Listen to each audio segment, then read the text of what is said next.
Hola, ¿cómo están? Hoy les voy a presentar la preparación del paciente quirúrgico. ¿Listo? Yo soy Sofía Mora y soy su tutora par del bloque clínico 2. Así que empecemos. Aquí les dejo la bibliografía si quieren checar algo y también para recordarles que las imágenes esquemáticas fueron realizadas por inteligencia artificial. Les dejo aquí la asistencia. Les doy unos segunditos para que escaneen el código o copien, por favor, el link y nos ayuden llenando la asistencia de cuando vieron este video o si revisaron la presentación. Listo. Perfecto. Entonces, ¿qué vamos a ver hoy? Hoy vamos a ver si el paciente requiere o no ayuno para la cirugía, qué consideraciones especiales hay en el paciente diabético y cuándo quitar o dejar el anticoagulante, el antiplaqueta, en el antiplaquetario debido al riesgo de sangrado y tromboembólico. Y cuándo suspender o no suspender los medicamentos que usa día a día el paciente. Entonces empecemos con cuánto tiempo de ayuno debe tener el paciente. Principalmente sí se requiere ayuno para antes de la cirugía, pero va a depender de la consistencia de los líquidos, de la comida. Entonces, principalmente un ayuno total de comida, de dieta sólida con harto contenido de grasas, de proteínas, entonces que una pasta, que carne, así cosas como muy grasosas, 8 horas. Una dieta sólida, un ayuno de 6 horas. Dieta sólida, entiéndase como una sopita, que un yogur, leche. La leche de vaca es considerada como dieta sólida, ¿listo? La leche materna se puede hacer un ayuno de 4 horas, solo la que es materna. Y ya el ayuno pues más cortico es la de líquidos claros, que serían 2 horas, considerándose líquidos claros como agua, jugos, café, tinto, sin leche y bebidas con carbohidratos, Gatorade, todas estas cosas.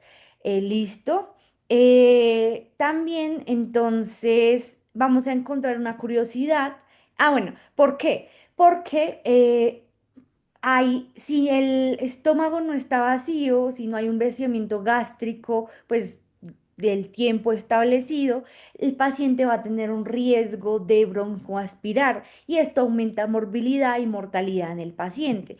Un dato, entonces, ¿el comer chicle, mascar chicle rompe el ayuno?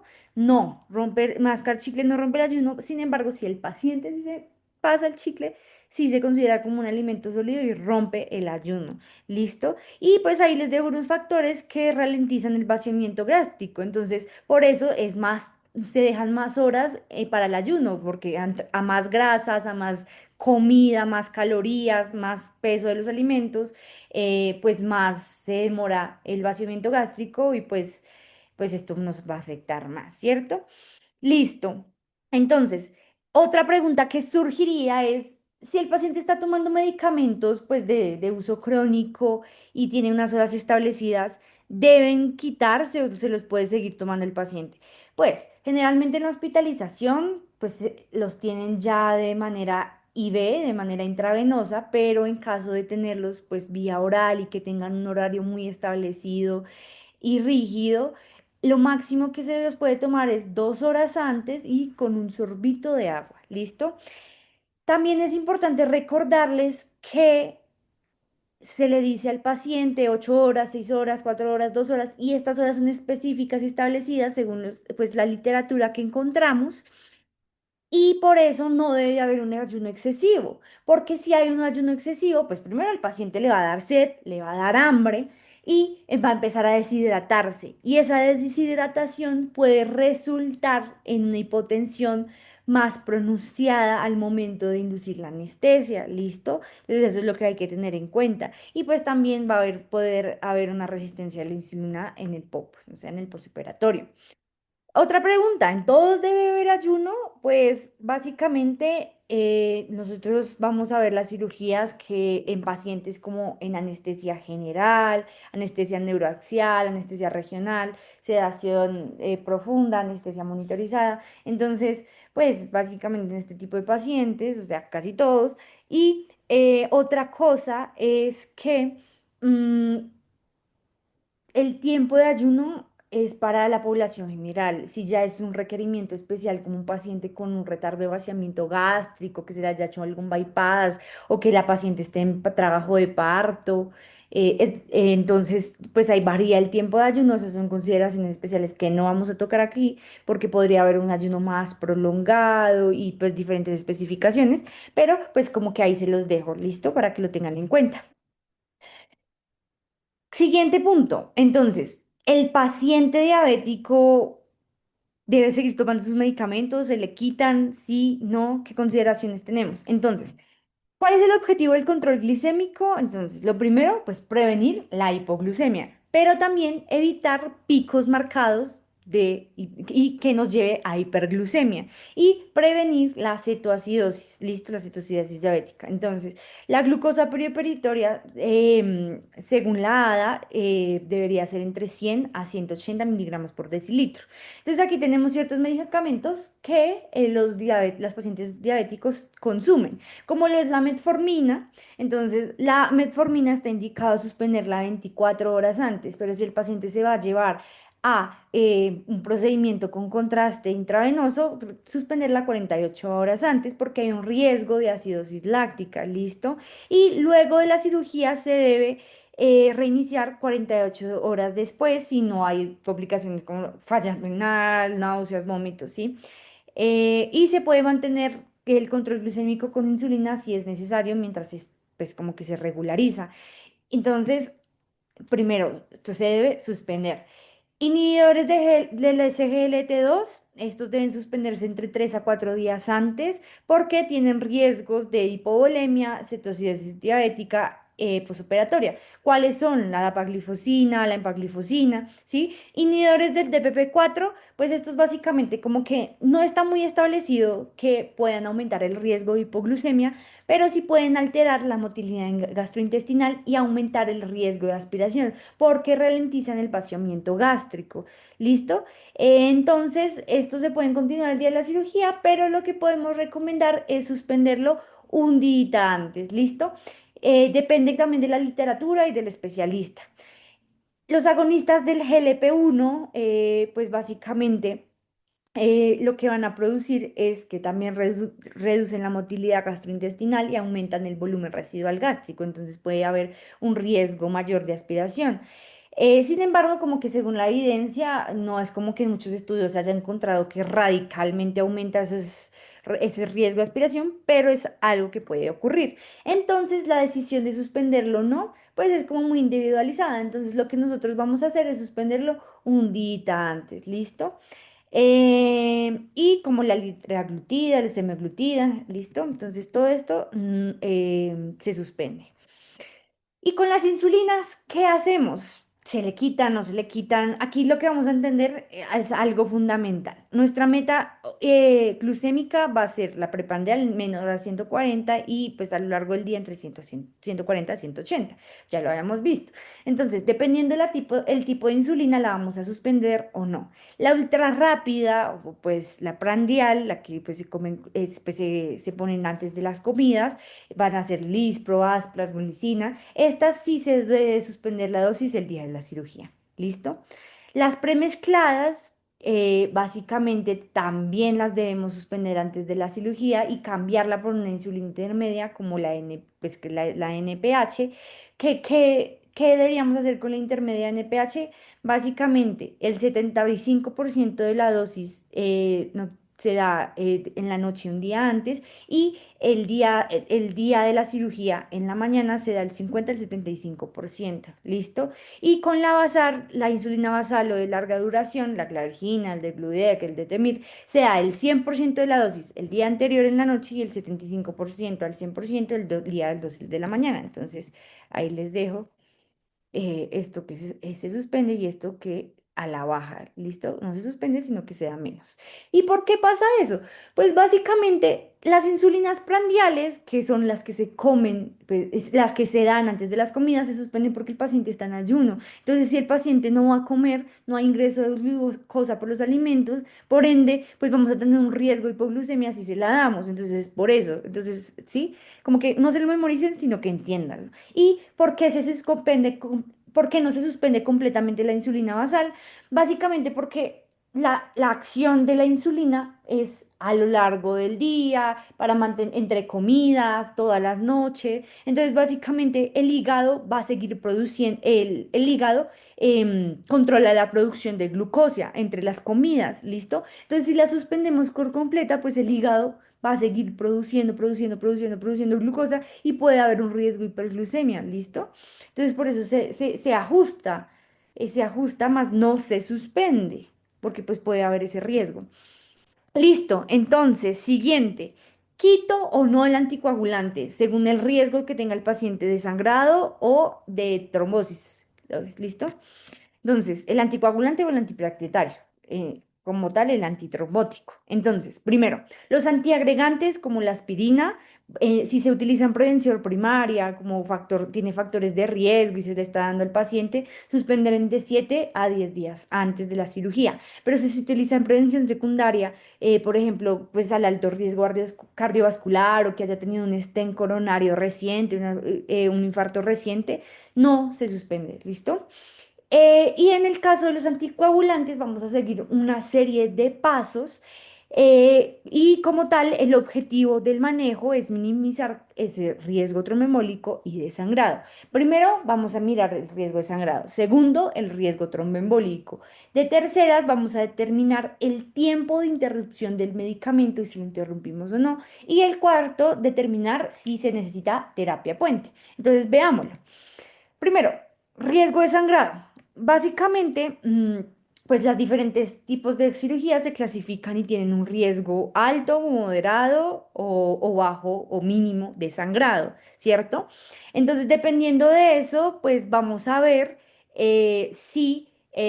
pues, si vamos a tener que, pues, quitar, no quitar y el tiempo de interrupción. Entonces, a un mayor riesgo de sangrado requerimos un tiempo más prolongado de interrupción del anticoagulante, ¿sí? Entonces, alto riesgo de sangrado, nos quedamos con una cirugía que dura más de 45 minutos, ¿listo? Son cirugías mayores, torácicas, de corazón, biopsias de riñón, ¿sí? Riesgo bajo, moderado, vendrían siendo las que nos competen a nosotros gastrointestinales, como una colicistectomía, apendicectomía, ¿listo? Y pues el riesgo mínimo ya se va como a cositas ya de catarata de los ojos, dermatológicas, ¿listo? Y pues el riesgo de hemorragia está determinado principalmente por el tipo de cirugía y la urgencia de la cirugía, pero también algunas comorbilidades del paciente van a contribuir. Y esto lo vamos a evaluar con la puntuación Hasbled, sí, Hasbled, que vamos a encontrar que pues las iniciales pues dicen una como una patología o un statement que va a dar puntos y que dependiendo de esos puntos, pues vamos a tener mayor o menor riesgo de sangrado, ¿cierto? Entonces, hipertensión que no esté controlada, alteración renal o hepática, una ACV reciente, predisposición a sangrar, alguna enfermedad genética, una fluctuación de IGNR, edad mayor a 65 años, uso de drogas. ¿Listo? Ahora, segundo, miramos el riesgo tromboembólico. Entonces, cuanto mayor sea el riesgo tromboembólico, mayor será la importancia de minimizar el intervalo sin anticoagulación. Entonces, dejar menos tiempo sin anticoagulación. Aquí les traigo como la estratificación del riesgo tromboembólico de los pacientes con anticoagulante y con antiagregante. Entonces, lo que vamos a ver básicamente es que el riesgo tromboembólico con el anticoagulante se aumenta principalmente en factores como la fibrilación auricular, uso de válvulas cardíacas protésicas y trombosis venosa o arterial. Entonces ahí vamos a ver los diferentes factores que van a hacer que sea un riesgo alto, moderado o bajo. ¿Listo? Entonces un riesgo tromboembólico alto, por ejemplo, con uso de válvulas cardíacas mecánicas, pues posición mitral. Bueno, digamos que esto no vamos a profundizar en esto, pero pues esto es como la estratificación del riesgo. FA, entonces en FA sí, por ejemplo, utilizamos el CHAS-BASC. Entonces, entre más puntos haya y entre más puntos haya, pues más alto va a ser el riesgo. Y, por ejemplo, que haya tenido un ACV en menos de 3 meses, una valvulopatía reumática, ¿sí? Y así sucesivamente, o, por ejemplo, en TEP, entonces un TEP reciente, y así sucesivamente va a ser el riesgo. Y en antiagregante lo mismo, entonces, pero pues digamos pues el antiagregante se usa para otro tipo de cosas, entonces, por ejemplo, en un síndrome coronario agudo, cuando el tratamiento médico que haya recibido sea menor a 3 meses, o por ejemplo que haya requerido de una intervención coronaria percutánea, sí, algún procedimiento que se haya requerido, el uso de stent, y digamos que en las diferentes patologías también, y entre menor tiempo haya pasado, pues más alto va a ser el riesgo, ¿cierto? Entonces ahora sí veamos cuál es el tiempo de interrupción del medicamento y cómo saber si sí lo interrumpo o no. Vamos a seguir este algoritmo. Entonces, primero, ya hablamos del antiagregante y se los comenté. Vamos a entender ahora el anticoagulante. Entonces, el paciente está recibiendo anticoagulante y requiere una cirugía. Entonces, primero lo que vamos a ver es qué anticoagulante está recibiendo.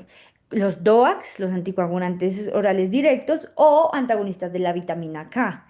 ¿Listo? Entonces, dependiendo de eso, ya vamos a ver qué pasa con las heparinas. ¿Listo?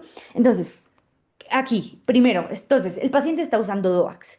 El paciente, ¿qué es lo que vamos a hacer luego de identificar qué medicamento está usando? De identificar el riesgo de sangrado. Si es mínimo, pues podemos interrumpirlo el día de la cirugía y ya. Si es bajo o moderado, un día antes de la cirugía y el día de la cirugía. Si es un riesgo alto, omitir 2 días antes y 2 días después de la cirugía. Y 2 días después, un día después de la cirugía. Entonces, ¿qué es lo que vemos acá? Si hay riesgo alto, pues en total serían 4 días de suspenderlos. ¿Listo?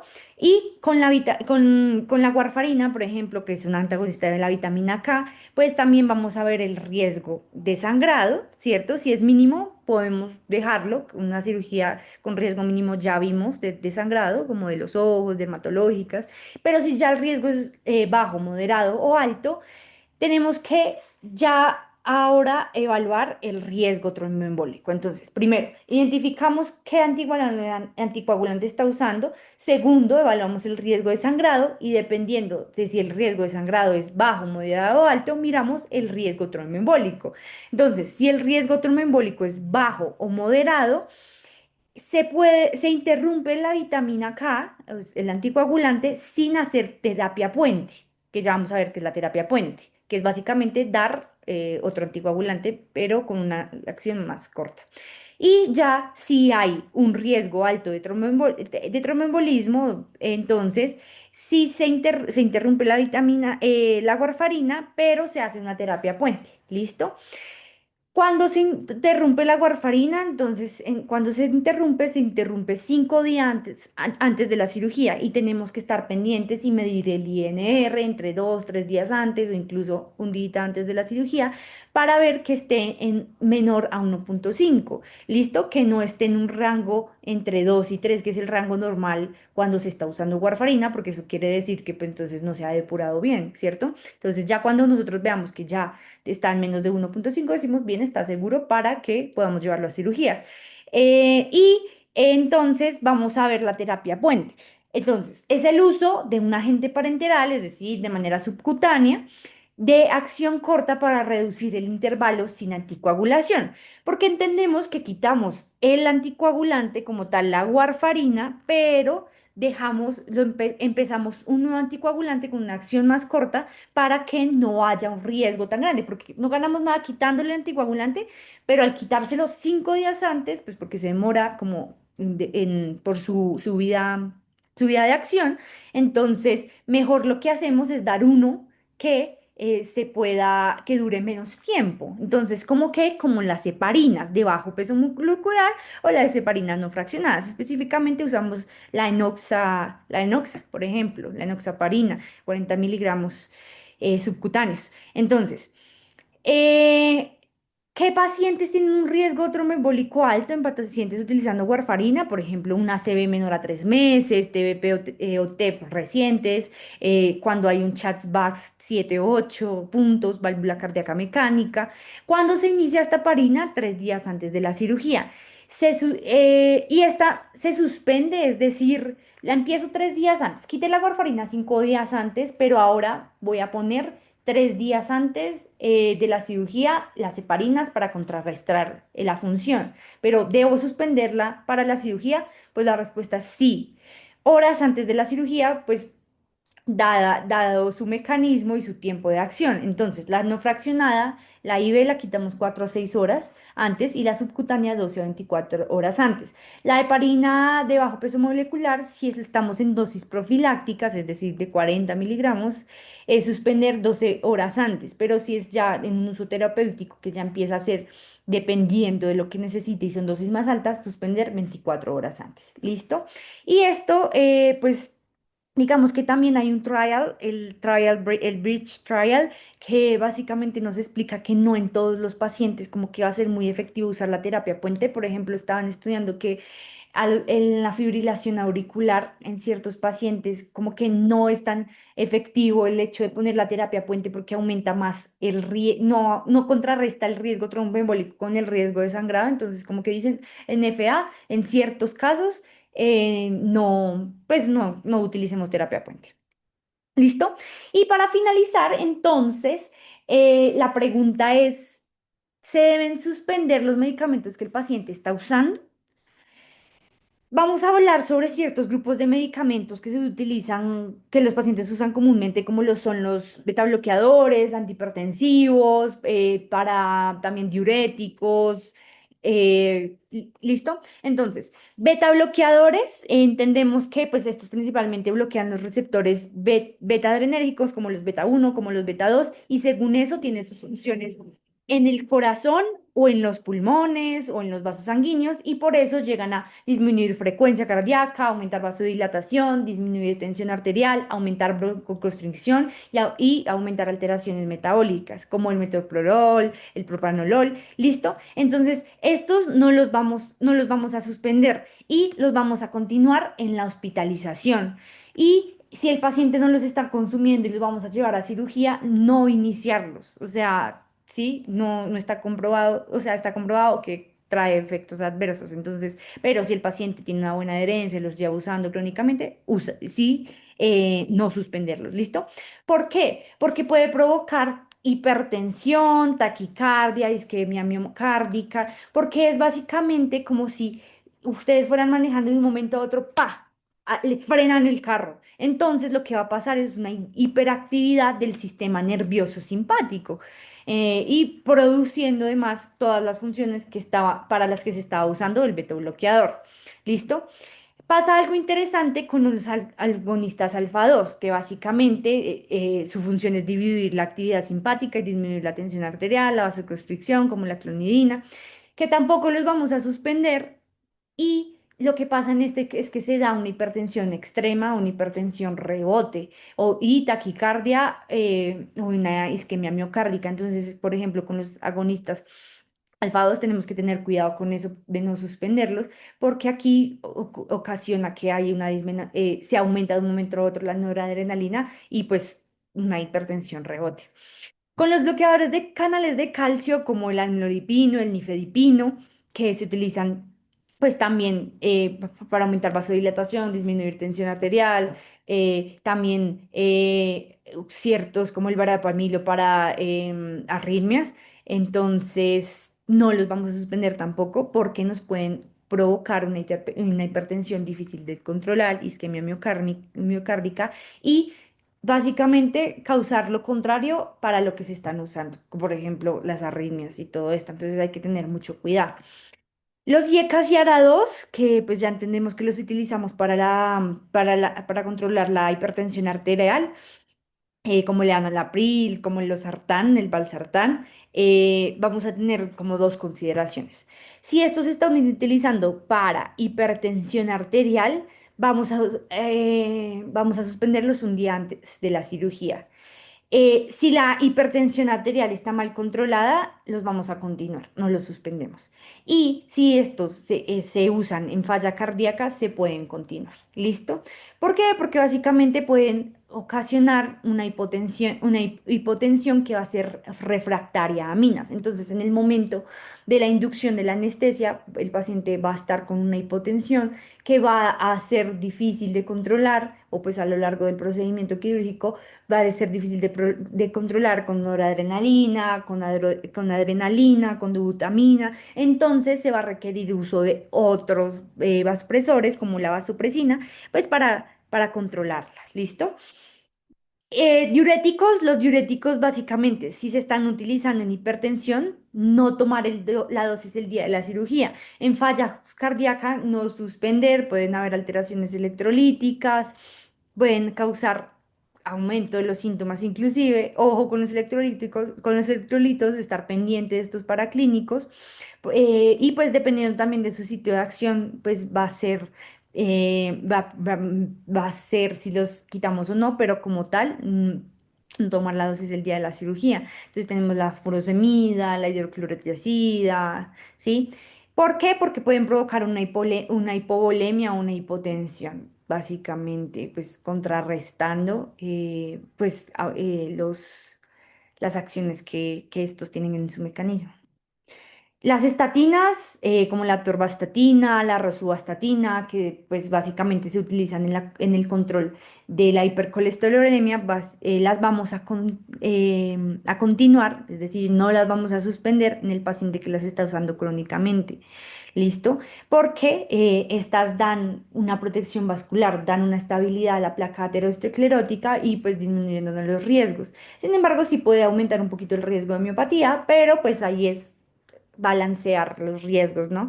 Y hay algo interesante y es que pues producen una protección, como dan protección vascular, se suelen indicar, iniciar 2 semanas antes en los pacientes que no las toman y que van a ser sometidos a una cirugía vascular. ¿Listo? Y tenemos otros, como lo son los inhibidores de la bomba de protones, como el omeprazol, que pues también es un medicamento que utilizan mucho, no se suspende. Los inhaladores como el salbutamol, bromuro de patropio, como en pacientes con EPOC, tampoco se suspenden. Glucocorticoides como la prednisona, la dexametasona tampoco se suspenden. Anticonceptivos orales tampoco se suspenden. Y la tiroxina, que pues para las alteraciones de la tiroides tampoco se suspende. ¿Listo? Y con eso terminamos. Próximamente vamos a hablar de la valoración preanestésica. Esto es un poquito de abrebocas, pero pues donde vamos a entender qué riesgos se deben evaluar. Ya los chicos que están rotando en anestesia deben estar entendiendo esto.